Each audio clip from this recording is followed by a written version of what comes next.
Assalamualaikum warahmatullahi wabarakatuh. Bismillahirrahmanirrahim. Alhamdulillahi rabbil alamin. Wa bihi nasta'in ala umuri dunya wad din. Wassalatu wassalamu ala asyrafil anbiya wal mursalin wa ala alihi wa sahbihi wa man sara ala nahjihi bi ihsanin ila yaumil wa ba'd. Allahumma salli wa sallim wa barik wa an'im ala nabiyyina Muhammadin wa ala alihi wa sahbihi ajma'in. Allahumma inna nas'aluka ilman nafi'a wa na'udzubika min ilmin la yanfa'. Ya Allah, berikanlah kami ilmu yang bermanfaat dan lindungilah kami dari ilmu yang tidak bermanfaat. Dan kita minta kepada Allah Subhanahu wa taala dengan nama-namanya yang husna dan sifat-sifatnya yang maha tinggi al-ula, agar Allah memberkahi kita semua, menjaga kita, keluarga kita, orang-orang yang kita cintai, orang tua kita, guru-guru kita, ulama-ulama kita, dan menjaga umat dimanapun berada, khususnya yang terzolimi di Palestina dan di berbagai macam tempat lainnya. Dan semoga Allah SWT memberikan taufik kepada kita untuk berhasil di dunia maupun di akhirat. Amin ya rabbal alamin. Hadirin Allah muliakan, alhamdulillah kita bersyukur kepada Allah SWT atas nikmat yang Allah tidak pernah hentikan kepada kita. Nikmat yang senantiasa berada di setiap detik kehidupan kita. Wa in ta'udu ni'matallahi la tuhsuha. Sampai kalau kalian ingin menghitung nikmat-nikmatku, engkau nggak akan bisa menghitungnya. Engkau atau kamu tidak akan bisa dan tidak akan pernah bisa untuk menghitungnya. Karena betapa banyaknya nikmat tersebut. Dan khususnya nikmat waktu, nikmat umur, dan nikmat iman, nikmat hidayah, nikmat Islam, nikmat kesempatan untuk belajar mendekat kepada Allah Subhanahu wa taala. Itu semua kenikmatan yang tiada tara dan tidak bisa dinilai dengan harta dunia. Bagaimana bisa diukur, sedangkan salat sunnah 2 rakaat qabliyah subuh saja Nabi SAW bersabda khairun minad dunya wa ma fiha, itu lebih baik daripada dunia dan seisinya, lebih baik daripada dunia dan seisinya. Dan ini adalah nikmat yang sangat besar dan harus segera direspon dan harus segera disyukuri. Nama besar seperti Al-Imam Sufyan Ats-Tsauri pernah mengatakan, wa idza hamamta bi amrin min umuril akhirah, apabila Anda punya tekad, diberikan taufik sama Allah, diberikan taufik sama Allah sehingga kita punya semangat, punya tekad untuk mengerjakan perkara akhirat, untuk beribadah, untuk beramal soleh, maka semangatlah dan bersegeralah. Semangat dan bersegera. Min qabli an yahula bainahu wa bainaka syaitan, sebelum Anda dipisahkan atau dihalangi oleh syaitan. Jadi main cepet-cepetan sama syaitannya. Itu kata para ulama, kata Sufyan Ats-Tsauri. Kalau Anda nggak cepat, kalau Anda nggak ambil kesempatan itu, padahal semua terbuka, syaratnya oke, nggak ada penghalang, cuman kita nggak malas aja, malasnya nanti deh, besok. Ayo kita belajar, nanti aja deh, besok deh. Kenapa ya? Nggak tahu, lagi nggak mood aja. Atau mau sholat, mau ibadah, mau qiyamul lail, udah bangun jam 2 bangun gitu, pengen kamar mandi tapi udah bangun, tapi udah mau tidur dulu sebentar deh gitu, 3:30 lah. Coba deh evaluasi kalau kita gitu, kira-kira jam 3:30 bangun nggak? Enggak, bablas. Nanti bangunnya subuh gitu. itu kalau bangun, padahal ada kesempatan sholat jam 2, itu permainan syaitan. Min qabli an yahula baina wa bainaka asyaitan. Sebab syaitan menghalangi Anda dan dia dan amal ibadah tersebut maksudnya. Jadi kalau ada kesempatan, ada momentum, ada jalan yang Allah buka, ambil, kata para ulama.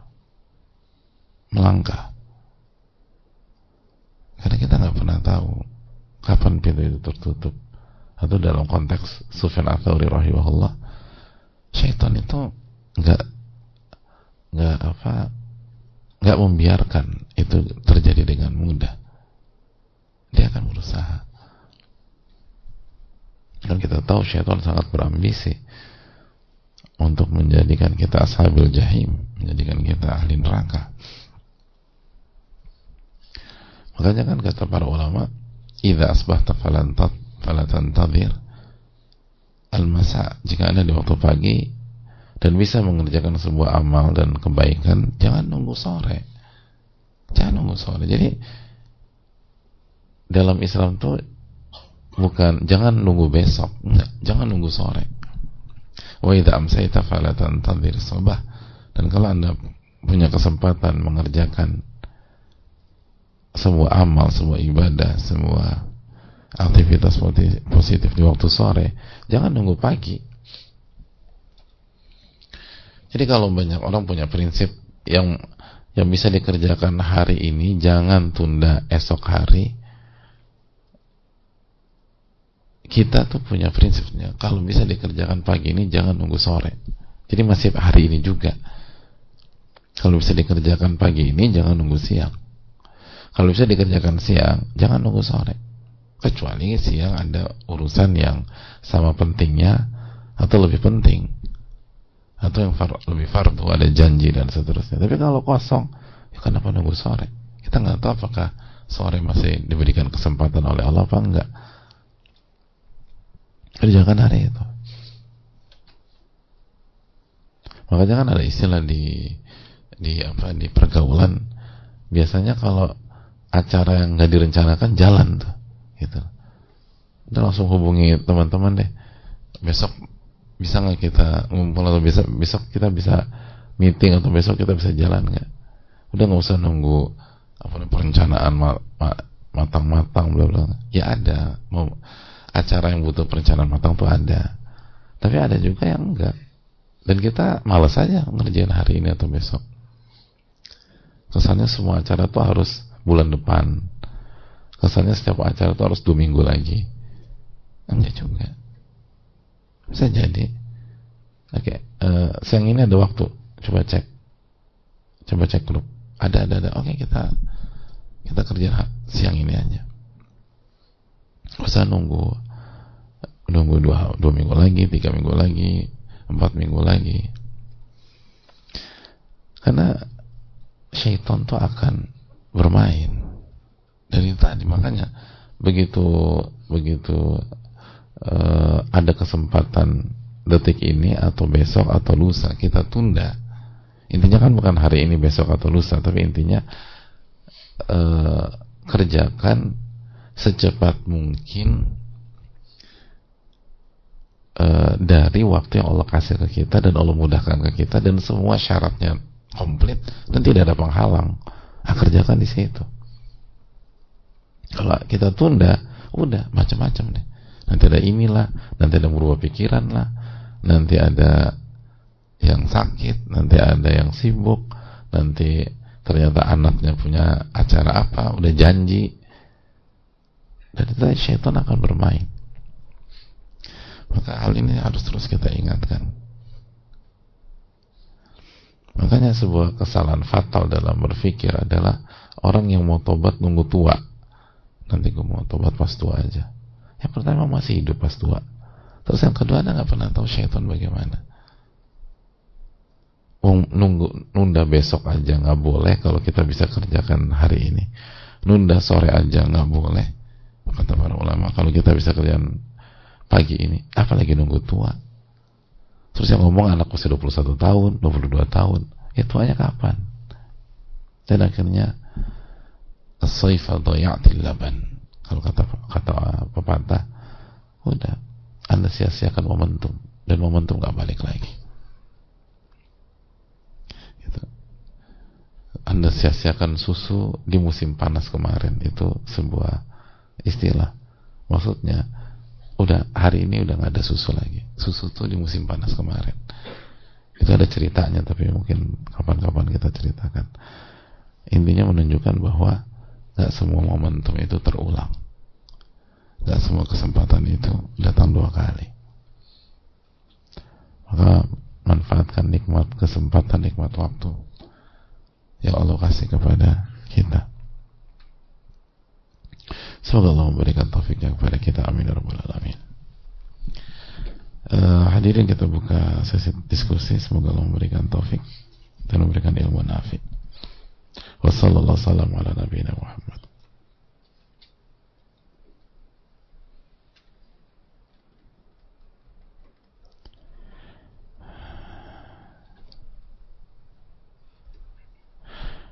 Assalamualaikum warahmatullahi wabarakatuh. Waalaikumsalam warahmatullahi wabarakatuh. Semoga rahmat dan maghfirah Allah berikan kepada Imam Nawawi, kepada Ustadz, guru, keluarga, dan juga tim kajian. Amin ya rabbal alamin wa iyyakum. Dan semoga Allah berikan rahmatnya kepada umat dimanapun berada. Izin bertanya Ustadz, apabila kita di posisi sebagai junior, dalam hal ini adalah keponakan, bagaimana cara menyikapi tante om yang ketika berkumpul sering bergibah, membicarakan kesalahan adiknya? Dan saya lihat pembicaraan tidak mengarah kepada mencari solusi. Saya sebenarnya gatal melihatnya. Tapi saya tidak tahu harus bagaimana, karena ada di posisi anak bawang, jadi agak sungkan untuk mengingatkan. Terima kasih Ustaz, semoga Allah mudahkan lisan Ustaz dalam menjawab. Jazakallahu khairan. Wa iyyakum wa barakallahu fikum barakallah. Saya mau tanya, kalau kita lagi jalan naik mobil, satu mobil tuh kita sama om dan tante kita. Kan ada tuh mobil yang ada AA, ada TT, ada segala macam. Pokoknya itu ada om dan tante kita yang paling junior, kita keponakan gitu. Yang jadi driver om kita, om tante segala macam. Terus salah jalan gitu. Kira-kira kita diem aja nggak? Dengan alasan paling junior gitu. Jadi muter-muter tuh mobil nggak dapet, harusnya belok kanan, dia belok kiri. Tahu nih salah nih. Diam aja. Kenapa? Ingat hadis Samurah. Jadi aku diam aja. Nanti jalan lagi. Udah semakin nggak jelas, tetap diam gitu loh. Dan dia merasa bertakarub kepada Allah Subhanahu wa taala. Hadis Samurah, insyaallah jannah gitu. Walaupun nggak sampai ke tujuan, masuk jannah. Kira-kira cara berpikirnya demikian nggak?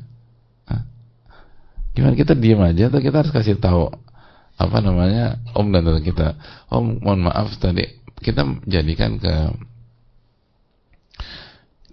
ke Bandung kan? Iya, jadi ini tuh arahnya tol Merak om gitu loh, mau ke Lampung bukan mau ke Bandung gitu.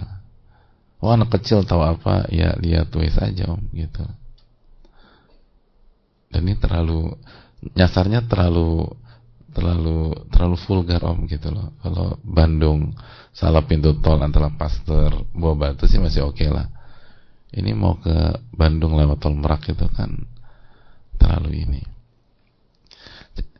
Jadi hadirin Allah muliakan, hadis seperti Samurah dan seterusnya itu kan, kalau ada orang yang lebih tua dan punya kapasitas, maka kita yang junior diem, udah biar beliau aja yang bicara, karena tujuannya terpenuhi, menyebarkan ilmu, mengajarkan amar ma'ruf nahi munkar dan sebagainya. Tapi kalau nggak ada yang ngerti kecuali kita, ya kita yang bicara gitu loh.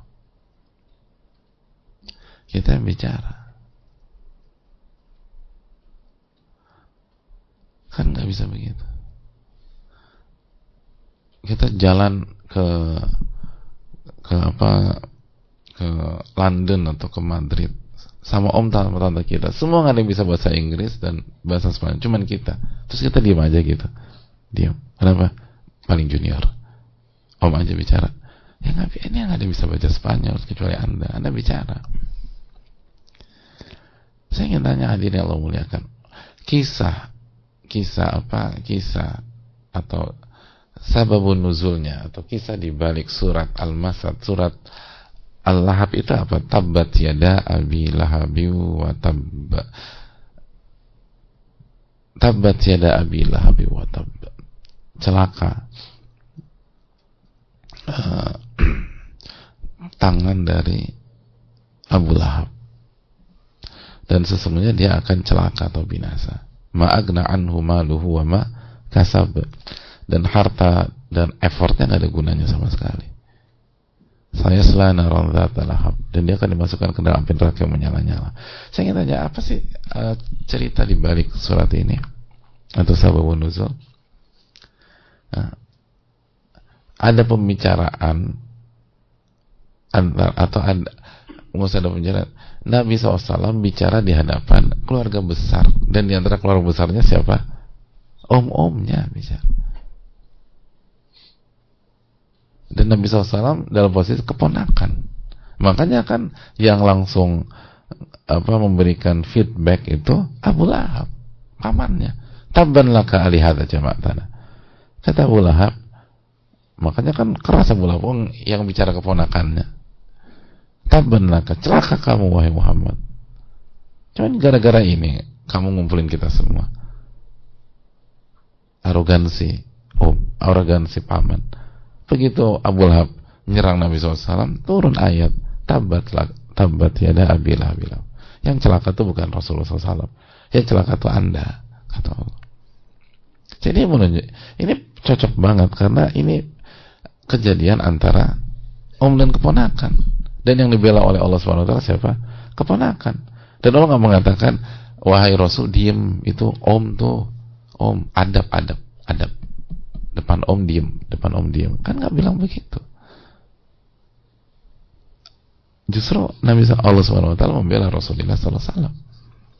Jadi sekali lagi, kapan junior itu diam, kapan junior itu wait and see, ketika ada senior yang punya kapasitas untuk bicara, dan dia akan bicara, atau senior itu tahu bagaimana cara bersikap. Karena mungkin senior itu akan diam, tapi bukan karena takut, bukan karena nggak ngerti, bukan karena males, tapi memang maslahat pada saat itu diam. Nah, kita sebagai junior jangan sok jago, jangan sok hebat atau sok speak up dan enggak.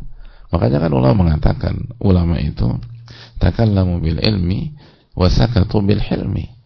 Para ulama itu kalau bicara dengan ilmu, dan kalau diam dengan kematangan dan perhitungan. Diamnya itu bukan diam takut, bukan diam malas, bukan diam bodoh amat, bukan diam emang gue pikirin, bukan, tapi perhitungan bahwa maslahatnya di momen ini saya diam. Nah, kalau senior-senior kayak gitu memilih untuk diam karena pertimbangan yang kita nggak ngerti, nah kita sebagai junior jangan so jago gitu. Jangan nggak, gue aja deh gitu. Habisan nggak ada yang bicara. Oh, mereka bukan nggak ngerti, tapi maslahatnya diam. Karena nggak setiap hal harus kita kemukakan. Kata Nabi SAW, man kana yu'minu billahi wal yawmil akhir falyakul khairan aw liyasmut. Barang siapa yang beriman kepada Allah dan hari akhir, hendaklah berkata baik atau diam. Jadi diam selalu menjadi opsi. Atau dalam tanda, atau yang lebih tepat, diam itu selalu menjadi salah satu opsi yang harus dipertimbangkan. Karena opsi itu dibawakan Nabi SAW. Falyakul khairan aw liyasmut. Sebagaimana kita diperintahkan bicara baik, kita juga diperintahkan untuk diam oleh Rasulullah SAW. Jadi barang siapa yang diam dengan terakar, dengan terarah dan terukur, maka dia menjalankan perintah Rasulullah SAW. Jadi berbicara bukan satu-satunya opsi. Opsi itu ada dua, bicara yang baik atau ada diam. Itu perlu kita jawab. Jadi kalau udah jelas gibah, apalagi yang digibahi om kita juga yang paling kecil, atau tante kita juga yang paling kecil. Yang pertama kan kita harus berdiri bersama kebenaran. Dan yang berikutnya, kita harus tolong dua-duanya. Unsur akhaka zaliman aw madluma. Tolonglah saudaramu yang zalim dan yang terzalimi. Yang zalim yang gibahin, yang terzalimi yang digibahi. Dan ketika yang menggibahi dan yang digibahi sama-sama om tante kita, maka semakin kuat alasan untuk berbicara. Karena dengan kita bicara mengingkari atau mengingatkan, kita loyal sama kedua belah pihak. Kita loyal dan sayang sama seluruh om dan tante kita. Tapi kalau kita diam, kita hanya mencari posisi aman bersama yang zolim. Jadi om dan tante kita yang zolim, kita tinggalkan om dan tante kita yang terzolimi. Tapi kalau kita bicara, kita bersama keduanya gitu. Karena yang zalim harus dihentikan, yang terzalimi harus dibela. Allah Ta'ala misal. Jadi nggak perlu tugas keponakan bukan hanya gatal aja kan.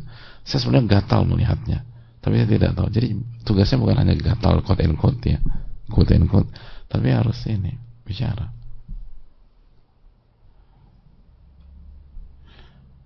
Assalamualaikum warahmatullahi wabarakatuh. Waalaikumsalam warahmatullahi wabarakatuh.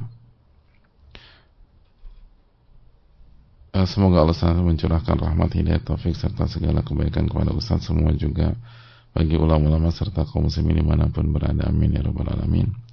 Izin pertama bertanya, saya adalah seorang istri dan ibu dari 2 orang putri yang mana sedang belajar lebih baik dari segi ibadah, dan alhamdulillah saya dipermudah, terutama kedua putri saya senang belajar agama dan mempraktekannya, alhamdulillah. Namun suami saya termasuk yang sulit untuk diajak belajar agama, namun masih mau diingatkan pelan-pelan untuk menunaikan kewajiban-kewajibannya sebagai umat Islam, meski saya tidak yakin secara ilmu cukup. Bagaimana Pak Ustadz saya harus bersikap ketika keinginan saya kuat untuk menjadi hamba Allah yang lebih baik, namun tidak ada dukungan dari suami? Jazakallahu khairan, barakallahu fikum. Assalamualaikum warahmatullahi wabarakatuh. Ada pertanyaan yang semisal juga. Assalamualaikum warahmatullahi wabarakatuh. Waalaikumsalam warahmatullahi wabarakatuh. Waalaikumsalam warahmatullahi wabarakatuh. Semoga Allah merahmati Imam Nawawi. Semoga Allah merahmati Ustaz, keluarga beserta tim kajian. Amin ya rabbal alamin wa iyyakum. Begitu juga dengan yang bertanya dan umat dimanapun berada. Izin bertanya Ustaz, usia pernikahan saya alhamdulillah sudah 5 tahun. Alhamdulillah saya dan suami setiap hari nonton kajian-kajian Ustaz dan guru-guru yang lain.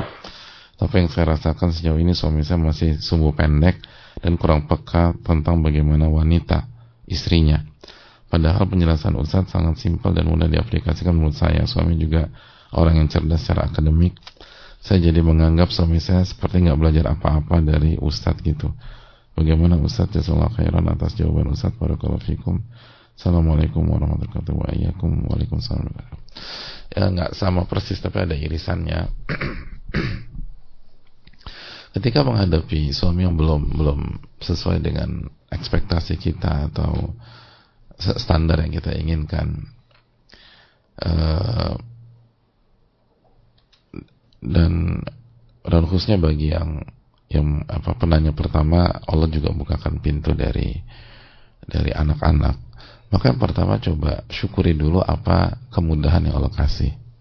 Jadi jangan langsung fokus meratapi performa suami, tapi coba bersyukur dulu ya, Allah kasih apa, syukuri dulu. Misalnya Allah kasih anak-anak yang senang belajar, syukuri itu dulu.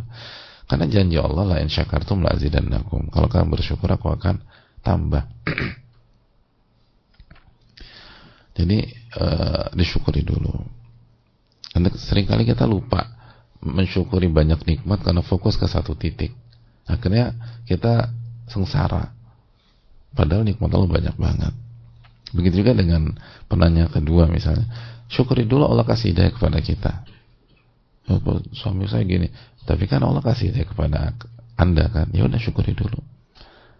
Terus juga yang berikutnya, syukuri juga suami kita atau kelebihan-kelebihan suami itu syukuri dulu. Jadi jangan langsung lihat ke kelemahan Di penanya pertama tadi kan suaminya masih mau diingatkan pelan-pelan. Banyak suami nggak mau diingatkan. Banyak suami kalau diingatkan bukan nggak mau, marah. Ada juga suami kalau diingatkan mukul, nampar. Jadi ketika suami kita masih mau diingatkan, itu syukuri dulu. Begitu juga penanya kedua, suami masih mau dengar kajian, itu nikmat, syukuri dulu. Syukuri. Dan syukurnya tuh bersyukur kepada Allah. Terus yang kedua, ungkapkan rasa syukur kita ke suami. Gitu. Ada banyak suami itu nggak mau kajian. Ada sebagian suami larang istrinya, dan sebaliknya ngajak istrinya bermaksiat. Ini syukuri dulu. Jangan fokus ke kekurangan suami kita. Betul ada kekurangan, tapi syukuri dulu. Nah, kalau kita udah bersyukur, lalu yang berikutnya perbanyak istighfar. Ini mungkin kesalahan kita juga sebagai istri misalnya, dan seterusnya. Lalu yang berikutnya doa sama Allah. Doain dulu. Jangan langsung berpikir direct ke suami. Doain dulu. Bangun di sepertiga antara adzan qomat, doain suami. Terus yang berikutnya, perbaiki performa kita ke suami kita. Jangan nuntut suami perform tapi kita nggak perform juga. Perbaiki performa kita. Terus evaluasi. Gitu. Terus berikutnya, tunjukkan rasa sayang kita ke suami. Tunjukkan rasa sayang kita ke suami. Itu kalau Allah kasih taufik kita untuk melakukan itu semua, insya Allah akan ada perubahan besar. Baru setelah itu pelan-pelan kasih masukan secara direct, pelan-pelan gitu loh. Dan juga jangan lupa terus jadi istri yang nurut, kecuali bermaksiat. Nurut itu penting, itu kunci. Dan banyak bersyukur. Suami mau ikut kajian, banyak bersyukur. Dan suami nggak ada yang sempurna, tapi tetap harus ada progres. Dan terakhir juga sabar. Jangan nuntut perubahan signifikan dalam waktu cepat. Sabarlah. Sabar, banyak bersyukur, lalu banyak istighfar, doain suami, terus performa kita diperbaiki, khususnya nurut, lalu ungkapkan rasa sayang kepada suami. Insyaallah akan banyak perubahan. Saya rasa cukup sampai di sini. Atau satu lagi. Assalamualaikum warahmatullahi wabarakatuh. Waalaikumsalam warahmatullahi wabarakatuh. Semoga Allah senantiasa merahmati Al-Imam Nawawi dan seluruh para ulama. Amin ya rabbal alamin. Semoga Allah merahmati dan melindungi Ustaz, keluarga, tim dan seluruh kaum muslimin. Amin ya rabbal alamin wa iyyakum. Assalamualaikum ilaikum Ustaz wa iyyakum. Izin bertanya Ustaz, dalam kegiatan sehari-hari yang lumayan banyak menyita pikiran, tenaga dan lain-lain, apakah boleh saya curhat kepada Allah? Ya Allah, aku capek, tolong kuatkan, tolong. Badan terasa capek, tapi kegiatan harus terus jalan. Karena saya sepekan terakhir ini lagi merasa seperti itu, Ustaz. Kegiatan ana mengajar, belajar, dan lagi banyak ujian hafalan dan kegiatan lainnya. Apakah ini disebabkan saya tidak ikhlas menjalankan? Mohon nasihatnya Ustaz agar ana bisa istiqomah dan menjalankan terasa ringan. Jazakallahu khairan wa barakallahu fikum barakallah. Insyaallah, ya setiap kita punya PR lah hadirin. Tapi sampai beliau bertanya seperti ini, insya Allah ini tanda kebaikan. Kalau orang yang hatinya mati nggak akan nanya seperti ini. Itu tanda kebaikan. Yang kedua, kalau maksudnya capek, tapi capek menceritakan, jadi hanya menyampaikan data, bukan aku capek yang komplain, aku capek artinya aku mau nyerah, aku capek yang artinya putus asa. Tapi ini capek sebagai menginfokan sebuah data. Aku capek, tapi aku nggak akan nyerah. Bismillah. Aku capek, tapi aku akan kerjakan terus. Maka nggak ada masalah sama sekali kalau misalnya kita hanya menyampaikan sebuah informasi. Lalu kita sampaikan, dan maksud kita menyampaikan kelemahan kita di hadapan Rabbul Alamin. Karena Allah senang kalau kita merendah di hadapan Allah Subhanahu wa taala dan meminta isti'anah kepada Allah Subhanahu wa taala. Tapi tidak ada pikiran untuk putus asa, tidak ada pikiran untuk komplain, nggak terima terhadap takdir, kesel segala macam, enggak. Ini sebatas menyampaikan dan minta pertolongan kepada Allah, maka insya Allah nggak ada masalah sama sekali. Dan memang itu yang dilakukan. Makanya Nabi Yakub mengatakan apa? Innama ashku bathi wa huzni ilallah. Sesungguhnya aku hanya menceritakan kepedihan dan kesedihanku hanya kepada Allah. Dan Nabi Yakub juga mengatakan fasabrun jamil wallahu musta'an ala ma tasifun. Dan kesabaran yang indah, dan hanya kepada Allah aku minta pertolongan. Jadi hadirin Allah muliakan, ya setiap kita capek gitu. Dan memang harus capek hidup di dunia. Harus capek. Dunia memang darut ta'ab, dunia memang tempatnya capek dan letih. Dan semua harus digunakan. Dan sabar. Dan ingat kondisi gini, jaga sholat. Bahkan perbanyak sholat sunnah. Wasta'inu bisabri wassalah. Minta pertolongan kepada Allah dengan sabar dan sholat. Semoga Allah memberikan taufiknya kepada kita. Subhanallah wa bihamdihi, la ilaha illa anta, astaghfiruka wa atubu ilaik.